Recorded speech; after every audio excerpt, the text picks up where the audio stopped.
I want you to take a second and just think about the last time you learned something genuinely new. Right. And I don't mean like a piece of random trivia you picked up from a documentary or scrolling online. I mean a real concrete skill. Like a structured learning environment. Exactly.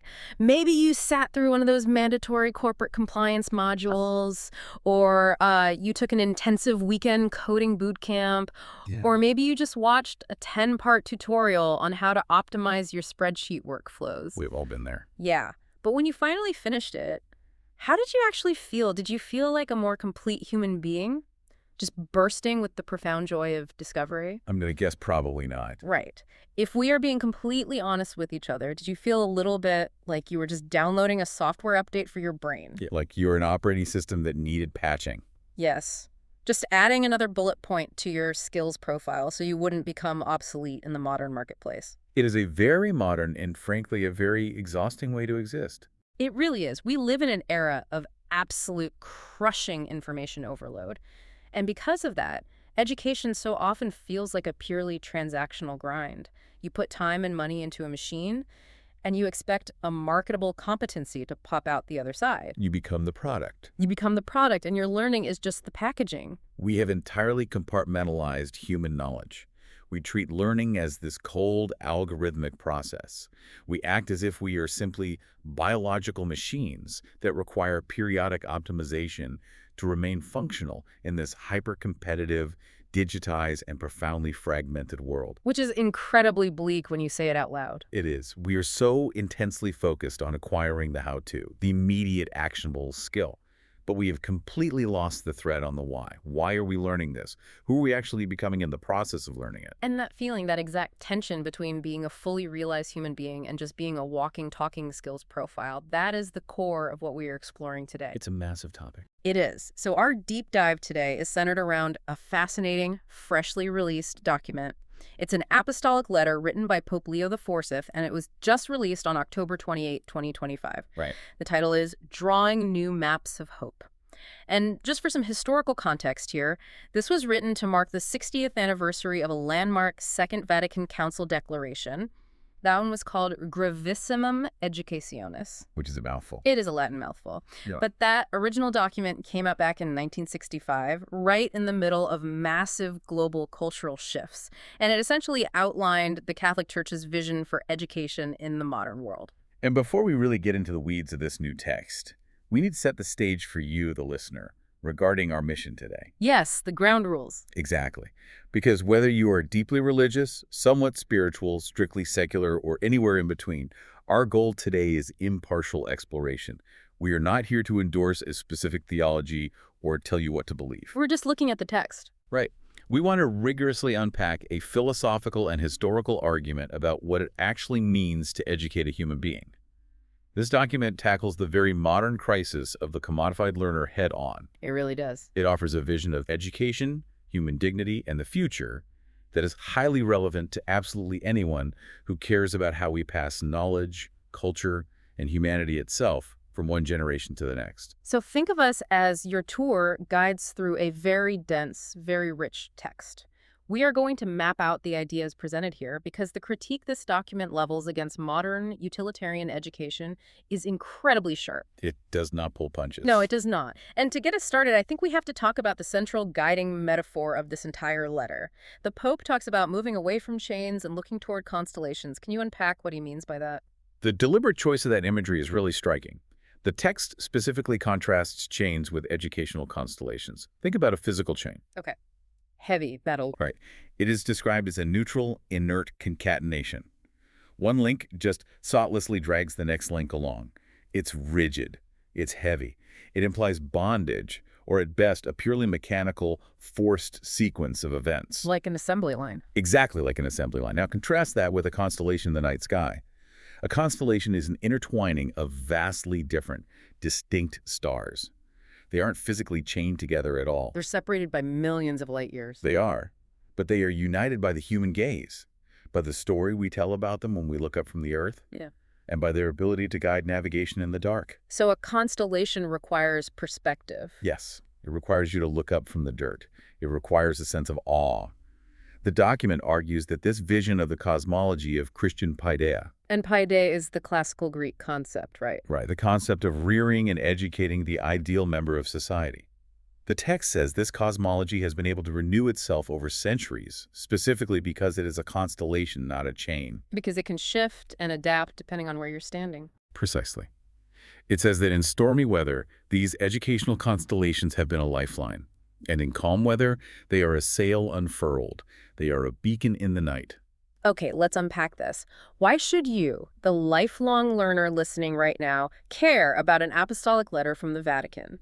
Because the tension this document highlights is the exact battle we all fight every single day. The battle against being commodified. Yes. It's the battle between treating human knowledge as a mercantilist transaction, just buying and selling data points to boost our earning potential, versus treating education as a deeply human, historically grounded, spiritual journey. It's asking us to stop looking down at our screens, to stop obsessing over our resumes and start looking up at the stars. And the text wastes absolutely no time diving into how this specific constellation of learning was formed over time. It makes this very bold statement early on. It says pedagogy, the actual method and practice of teaching, is never disembodied theory, but flesh, passion, and history. Flesh, passion, and history. That is actively pushing back against the idea that learning is just sterile data transfer. It implies struggle. It does. It says learning involves blood, sweat, and centuries of trial and error by real people. And to prove this point, the text takes us on this sweeping historical journey. It traces the genealogy of learning. And where does this genealogy actually begin in the text? Because it goes way back. It begins in the early centuries with the Desert Fathers. Wait, guys living in the desert. How do ancient hermits have anything to do with my college degree or how we teach kids today? It sounds completely disconnected at first, but it's foundational. These were early Christian hermits and monks who essentially fled the noise and corruption of ancient cities to live in the deserts of Egypt and the Middle East. So they were doing an extreme dopamine detox. Honestly, that's not a bad modern analogy. They were getting away from the endless noise. And the text notes that they didn't write massive systematic textbooks. They taught wisdom through parables and what the text calls apothegms. Apothegms. That is definitely a word you don't hear every day. It essentially means a short, pithy saying. Think of it as the ancient equivalent of a profound tweet. It was designed to make you stop and reflect, rather than just consume a wall of information. Okay, that makes sense. But crucially, the document points out that these Desert Fathers rediscovered the path to what is essential through the discipline of speech and the guardianship of the heart. The discipline of speech. That is incredibly striking to me. How so? Because in an age of endless digital threads, 24/7 hot takes, and this constant crushing pressure to immediately broadcast your opinion on every single topic, the idea that a core tenet of deep education is learning when to be silent feels almost revolutionary. It was revolutionary then, and it definitely is now. They weren't just fleeing society to be alone and avoid people. They were pioneering what the text calls a pedagogy of the gaze. A pedagogy of the gaze. Right. By embracing silence, they were learning how to look at the world differently, to see past the superficial and recognize the divine everywhere. From there, the text moves chronologically to monasticism. The Pope writes that monasteries perpetuated this tradition of silent work. In fact, it was the monasteries that spent decades, centuries even, quietly studying, commenting on, and physically copying classical works. I always think of them as the original data backup systems. That's exactly what they were. Just monks sitting in a freezing room with ink and parchment, meticulously saving the knowledge of antiquity, while whole empires were literally falling apart outside their walls. And it was grueling work. Right?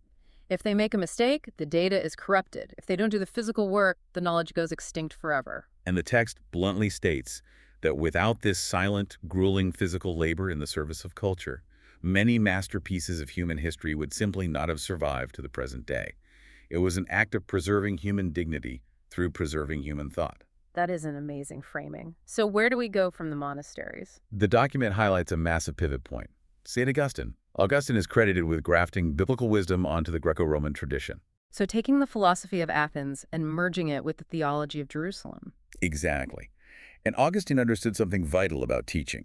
He realized that an authentic teacher doesn't just force facts into a student's brain like packing a suitcase. Rote memorization. Right. The text says an authentic teacher arouses the desire for truth and educates freedom so the student can eventually read the signs themselves and listen to their own inner voice. You aren't training a parrot. You are cultivating a free mind. And it seems like that intellectual momentum is what eventually leads to the birth of the university system as we know it today. The document points out that the first universities were born from the heart of the church. And they prove to be incomparable centers of creativity and the dissemination of knowledge. Yes, and the text specifically credits the mediation of the mendicant orders for this. Now let me play devil's advocate for a second. Go for it. When people hear medieval religious orders, they usually think of strict dogmatic control. How did these groups foster creativity and science? It's a great question, and it's a common misconception. The mendicant orders, like the Franciscans and the Dominicans in the 13th century, they were unique because they were mobile. Mobile! Yes, they weren't tied to a single remote monastery out in the woods. They were out in the cities, engaging with the public and with new ideas.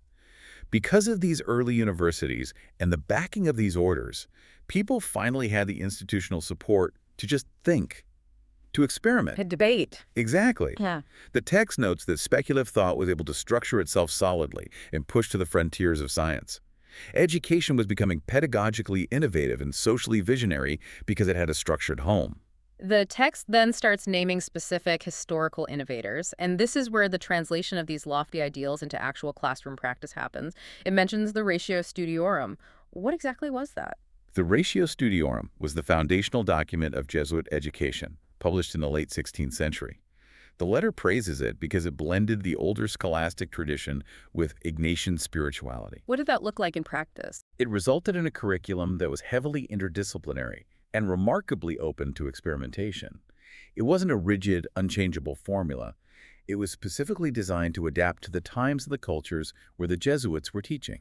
So the methods can change even if the goal stays the same. Exactly. The text also highlights specific figures who revolutionized, who actually got to be educated. Because up until this point, education was largely for the elite. For the vast majority of history, yes, education was a luxury. But the document points to 17th century Rome, where St. Joseph Calasanz began opening free schools for the poor. And the critical insight here, according to the text, is the reason he did it. Yes. Calasanz sensed that literacy and numeracy are a matter of human dignity before they are a matter of competence. That is a massive distinction. You don't teach a poor child to read just so they can be a more efficient worker or a better cog in the economic machine. You teach them to read because they are a human being.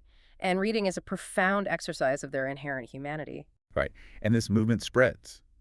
The text takes us to France with St. John Baptiste de La Salle. He realized the profound injustice caused by entirely excluding the children of the working class from the educational system. He founded the Brothers of the Christian Schools to fix that. And then Saint Marcel and Champagnat? Yes, Champagnat dedicated himself to educating those most in need in rural areas. Again, at a time when access to education was an incredible privilege reserved for the rich. Okay, I have to ask about St. John Bosco because the text makes a really big deal about his preventative method. It does, and it's fascinating. Because in the 19th century, corporal punishment was the absolute standard. It was beatings, fear, and strict, rigid control. How did Bosco actually enforce discipline without fear? What did his method look like on a random Tuesday in the classroom? Bosco fundamentally shifted the psychology of the classroom. In a typical 19th century school, the teacher basically waited for the student to break a rule and then punished them severely to set an example. It was reactive. It was entirely fear-based. Very Dickensian. Very Dickensian. Bosco's preventive method sought to remove the occasions of misbehavior entirely through constant loving supervision, engaging activities, and deep personal involvement. So the teacher isn't just a warden. No, the teacher was always present, participating in the games, appealing to the students' reason and their heart rather than their fear of the rod. It transformed discipline into reasonableness and closeness. It was a massive leap forward in psychological understanding within pedagogy. And crucially, the document doesn't just focus on the men who shaped this history. It passionately calls out a genealogy of courageous women who forced open doors that society had firmly slammed shut. Some really incredible figures here. It lists figures like Maria Montessori. Now, most people know the name Montessori from modern preschools, but how did she actually disrupt education back in her day? Well, at the turn of the 20th century, the standard classroom had children bolted to desks in rigid rows. They were expected to sit perfectly still and memorize facts. Sounds familiar. Right. Montessori observed that children naturally learn through interacting with their environment. Right. So she disrupted those rows of desks. She created child-sized furniture and tactile learning materials. She allowed children to move freely and choose their activities. She treated the child as an independent explorer of truth rather than an empty vessel to be filled. Exactly.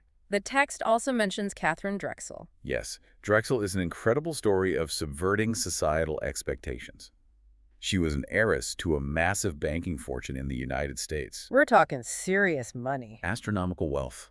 And instead of living a life of absolute luxury, she gave her fortune away and dedicated her life to building schools and universities specifically for Native Americans and African Americans during the height of the Jim Crow era. Facing immense systemic racism and physical threats to do so. Real physical danger, yes. The text also names Josephine Bakhita, Elizabeth Ann Sutton, Francesca Cabrini, and Vicente Maria Lopez de Vicuña.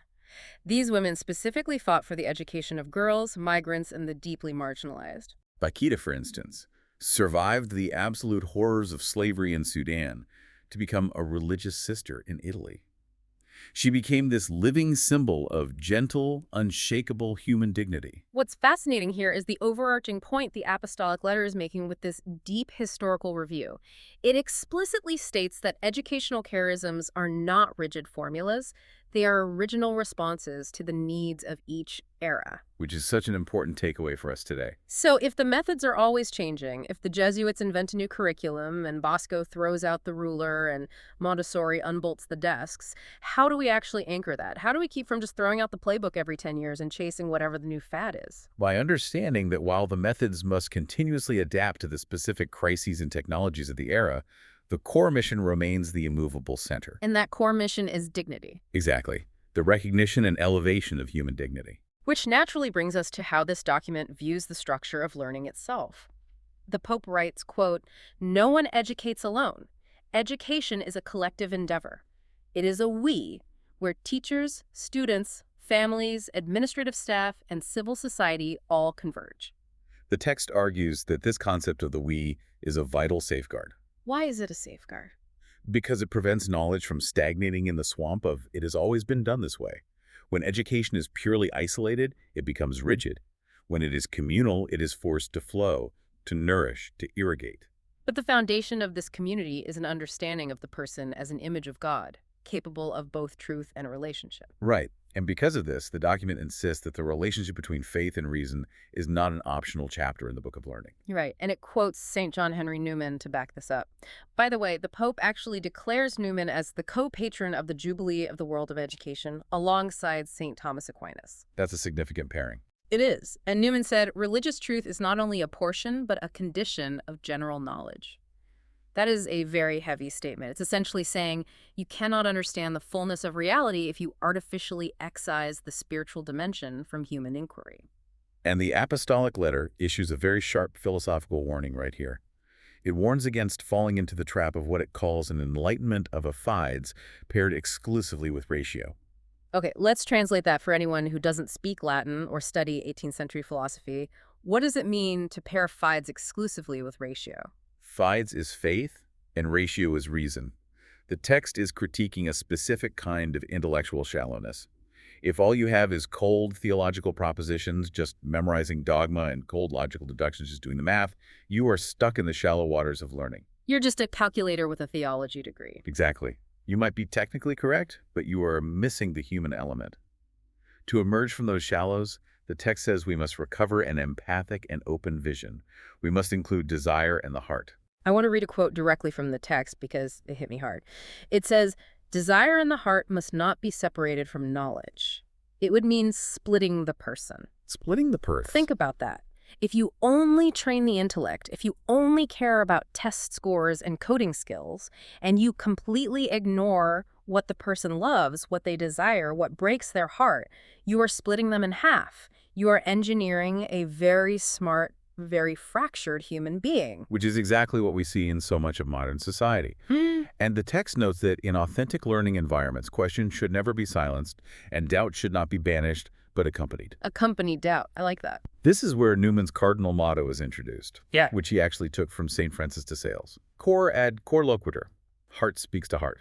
Heart speaks to heart. The text emphasizes that sincerity of heart, not an abundance of words, is what truly touches the hearts of men. Education is ultimately a dialogue of hearts, not just an exchange of data. There is another phrase in this section that genuinely stopped me in my tracks. The letter calls educating an act of hope, and then defines it as a profession of promises. A profession of promises. It says that education promises time, confidence, skill. It promises justice and mercy, the courage of truth, and the balm of consolation. It frames education not as a contract, but as a covenant. When we engage in teaching or mentoring someone, are we aware of the promises we are making to them? It's a huge responsibility. It is. To educate someone is to make a tangible promise to them about the future of humanity. It is a labor of love that, as the text beautifully puts it, mends the torn fabric of relations. Every man is capable of truth, yet the journey is much more bearable when one goes forward with the help of another. Truth is sought in community. I want to ask you, the listener, to think about your own life right now. Think about the mentors, the teachers, the coaches, or even the managers who really impacted you, who kept those promises to you. Who showed up for you? Right, who actually gave you their time, their confidence, their mercy when you messed up.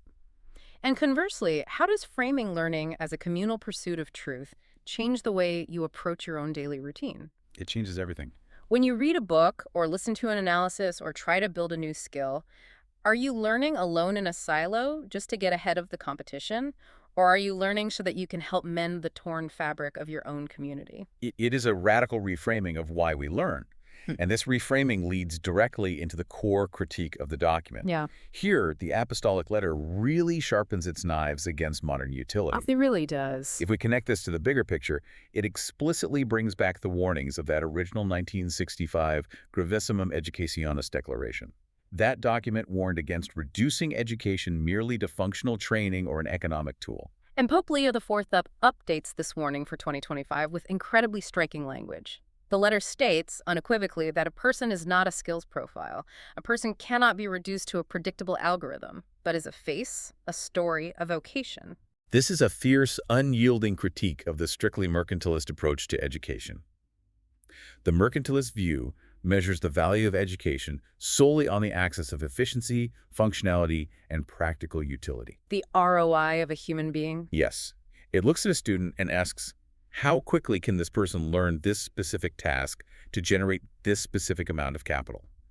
It treats humans as human resources. But let me push back a little.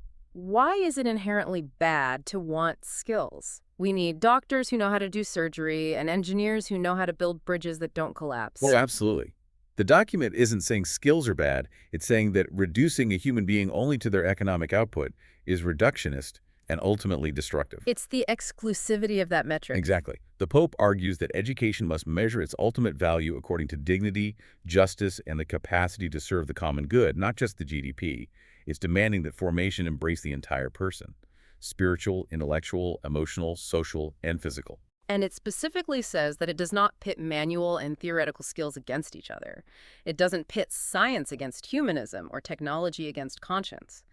Instead, it demands that professionalism be imbued with ethics. Not just theoretical ethics. Right, not ethics as some abstract philosophical concept you write a paper on in your sophomore year and then forget the moment you enter the corporate world. Yeah. But ethics as a daily lived practice. Furthermore, this vision fundamentally alters the power dynamics of a classroom or an institution. The text states that these principles dictate that authority is not domination, but service. Because truth is sought together, no one can claim to possess a monopoly on truth, whether in analyzing problems or proposing concrete solutions. It says knowing best how to approach problems is more important than providing immediate responses. I love that phrasing. Because every generation is new, the problems are always new. If a teacher just hands down wrote answers from 20 years ago, they fail the student. You have to teach them how to approach the unknown. And here's where it gets really interesting. The role of the educator here is elevated to a massive degree. The text says that for educators, their witness has the same value as their lessons. Think about the staggering responsibility that implies. It means that a teacher who delivers flawless, perfectly accurate technical instruction but exhibits cruelty, apathy, or cynicism in the classroom is fundamentally failing to educate. They're teaching cruelty along with the math. Precisely. The document notes that technical updates and new software for teachers are not enough. It is necessary to cultivate a heart that listens, a gaze that encourages, and an intelligence that discerns. It also touches on the family here, noting that the family remains the first place of education. Schools collaborate with parents, they don't substitute them. It requires intentionality and co-responsibility. It's both hard work and a blessing. When the educational alliance works, it inspires trust. When it fails, everything in society becomes more fragile. And that societal fragility is exactly what we see today. So, what is the antidote? How do we build an educational system that actually honors this whole person we've been talking about? The document points to what it calls the choreography of life. It draws heavily on the thought of the late Pope Francis. He spoke of working to bring about a new choreography that respects the dance of life by putting the human person firmly at the center. To form the whole person means aggressively avoiding compartmentalization. Faith, ethics, and human dignity aren't just an added subject you take on Tuesdays at 2 p.m. They are the breath that oxygenates every other subject you study. Catholic education is meant to be leaven in the human community, actively overcoming reductionism. Does the document offer a framework for how we actually view the world outside the classroom to make this happen? It does, and it reaches all the way back to the 13th century to do it, quoting the theologian St. Bonaventure. And the metaphor used here is absolutely beautiful. Yes, it references Bonaventure's Collationis in Hexameron. He writes that the entire world is a shadow, a pathway, and an imprint of God. He calls the universe a book written from the outside, because in every creature there is a reflection of the divine model, mixed with our own darkness. The text uses a brilliant analogy to explain this dense theology. Imagine a massive stained glass window. Pure white light enters through the window, but that single light is colored differently according to the different colors and shapes of the various pieces of glass. Okay, I can picture that. Bonaventure argues that the divine ray of light is reflected differently in each individual creature and takes on different properties. That is a 13th century theologian providing a perfect, poetic justification for radical inclusivity and personalized education in the 21st century. It really is. The light is the exact same, but the glass is different. We need the red glass, the blue glass, the flawed glass, the jagged glass. We need every piece to see the full picture. The text explicitly says this applies to the plasticity of teaching. It must be tailored to different characters because everyone reflects the light differently. And this contemplation of creation is not just beautiful theological poetry.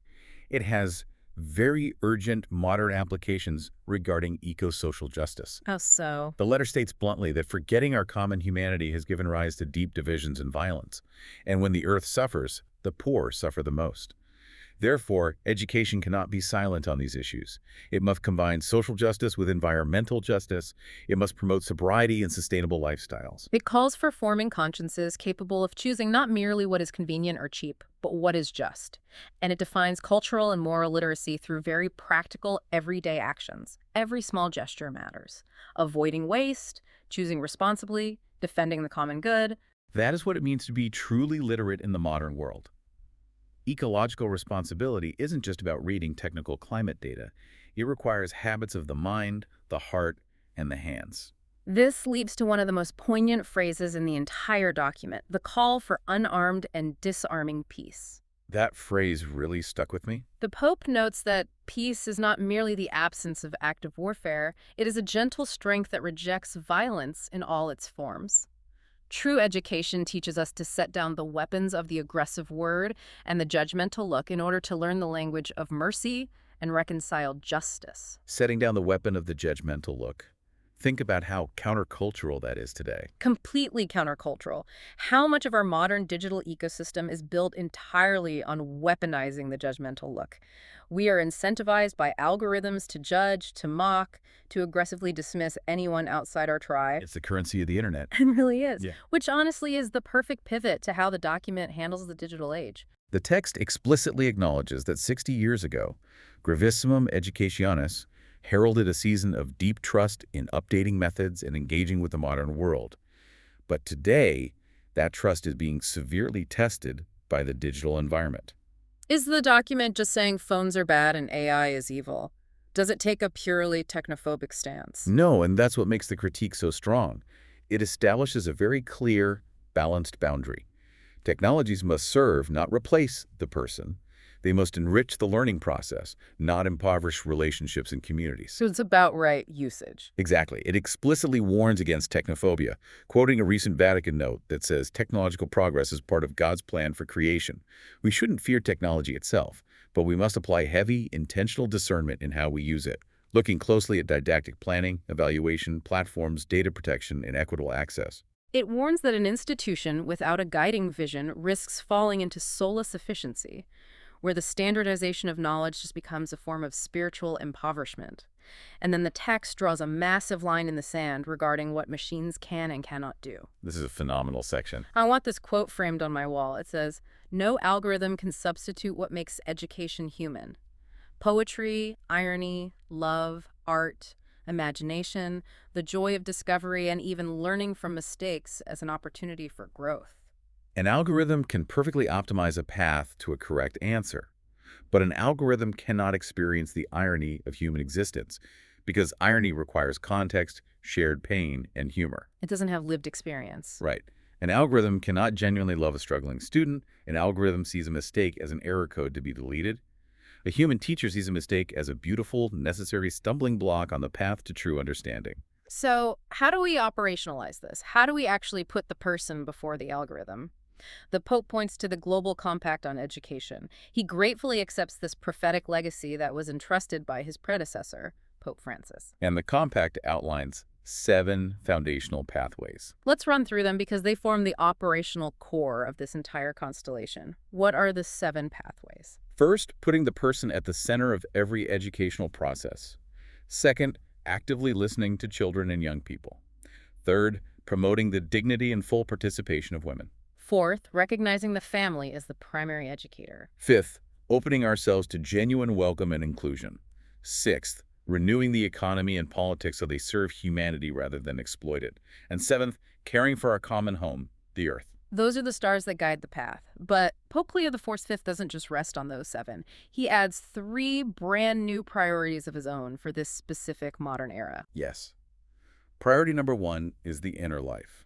The text observes that young people today are desperately asking for depth. They're overwhelmed by surface-level noise, and they need protected spaces for silence, discernment, and dialogue with their conscience and with God. Priority number 2 is the digital human. This is the direct call to educate in a judicious use of technology and artificial intelligence. The goal is to explicitly place the person before the algorithm, harmonizing technical intelligence with emotional, social, spiritual, and ecological intelligence. And priority number 3 is unarmed and disarming peace. This means actively educating in nonviolent languages, teaching reconciliation, and building bridges instead of walls. It's about making the beatitude, "Blessed are the peacemakers," both the method and the content of learning. But the Pope makes it incredibly clear that none of this matters. None of these pathways or priorities work at all if we fail on one crucial foundational imperative. Yes, the imperative of the poor. This is perhaps the starkest, most devastating warning in the entire apostolic letter. It observes that this educational constellation spans every continent, with a particular presence in low-income areas as a concrete promise of social mobility and justice. And he challenges leaders on this. He demands courage from educational leaders in ensuring access for the poorest and supporting fragile families. He writes, "Evangelical gratuitousness is not rhetoric. It is a style of relationship, a method, and an objective." Let's unpack evangelical gratuitousness. That basically means radical, freely given grace and charity. Yes, it's giving without expecting a return. So it's not just a nice slogan you put on a brochure. It has to be the actual operating model of the institution. And here is the gut punch quote from the text. "Losing the poor is equivalent to losing the school itself." Let that sink in for a moment. Losing the poor is losing the school itself. If an institution, no matter how high its test scores are, no matter how beautiful its campus is, no matter how advanced its technology is, becomes an exclusive enclave reserved only for the wealthy and privileged, it has fundamentally lost its soul. It ceases to be a true place of Catholic education. The text argues that an inclusive outlook, a specific attention to the marginalized, is the only thing that saves institutions from soulless standardization. A spirit of service revives the imagination and rekindles love. Which brings us to the culmination of the document, the final marching orders, drawing new maps of hope. The Pope fully acknowledges the immense difficulties of our time. He explicitly names hyperdigitalization, noting how it violently fragments our attention. He names social insecurity and vast inequalities, noting how they actively extinguish human desire and hope. This raises an important question. What does it mean to actually draw new maps of hope in this environment? He says that precisely in this difficult, fragmented terrain, education is called to be a beacon. Not a bunker. Exactly, not a bunker. It's not supposed to be a nostalgic refuge where we hide from the modern world and pretend it's still 1950. It is meant to be a laboratory of discernment, of innovation, and of prophetic witness. The urgency of the mandate is very real. The Pope issues 3 final, powerful exhortations to educational communities everywhere. First, disarm words. Because education does not advance with polemics and shouting matches, but with a meekness that knows how to truly listen. Second, raise your eyes.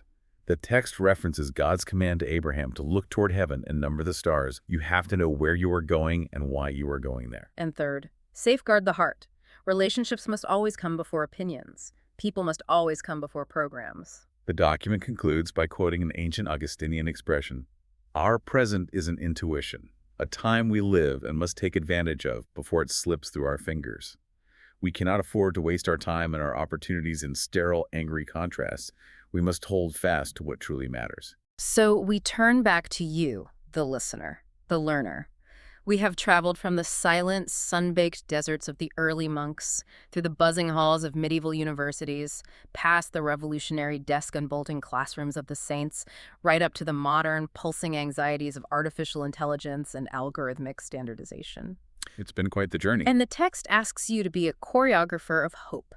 In your own sphere of influence, whether you are managing a team, raising a child, or just trying to improve your own mind, how are you drawing these maps? Are you forging neutral, inert chains that just drag you to the next economic milestone? Or are you charting a constellation full of wonder? It is a profound challenge. The journey we've mapped out today reveals that the fight for human dignity in education is ancient, yet it has to be constantly renewed by every generation. It requires us to actively resist the mercantilist urge to reduce ourselves and the people around us to mere data points or skills profiles. True education is flesh, passion, and history. And that brings us to the end of our deep dive into Pope Leo XIV's drawing new maps of hope. We've covered a massive amount of ground today, but before we go, we want to leave you with a final provocative thought to mull over as you go about your day. We discussed the concept of unarmed and disarming peace earlier. The idea that true education requires setting down the weapon of the aggressive word and the judgmental look. I want you to apply this directly to your own life. A practical application. Yes. If disarming words and setting down the judgmental look is the truest form of education, how much of the information we consume daily is actually arming us instead of educating us? As you navigate your own personal educational constellation tomorrow, look closely at your favorite sources of information. Are they treating you as a skills profile to be monetized, or are they speaking heart to heart, asking you to look up at the stars? What an incredible question to end on. Thank you so much for joining us on this deep dive into the source material. Keep your curiosity alive, safeguard your heart, disarm your words, and keep mapping your own constellations of hope. We'll catch you on the next deep dive.